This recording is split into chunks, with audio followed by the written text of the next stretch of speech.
It's me, Rasheed, coach, speaker, and author, and founder of Soul Leader. Today, I really want to talk a little bit about restoring life balance. Restoring life balance. Work-life balance. Is your life just too heavily weighted to work? The to-dos, the goals, the projects, and so on, all of the stuff that to do. I know so many people get caught up in that.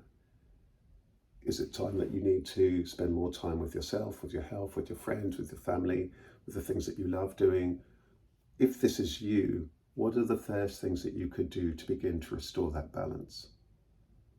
Is it about booking in that holiday time? Is it about putting in a proper timetable and a proper start and end time that you actually stick to? Is it about putting in the time for the hobbies and the things that you used to do, and the exercise things? What are the things that you could do? What are the first few things that you could do? Is it just about putting an alarm so you know when to stop at the end of the day?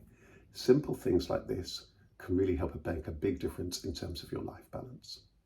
So just think about what the first things that you could do just to begin to restore a little bit of life balance.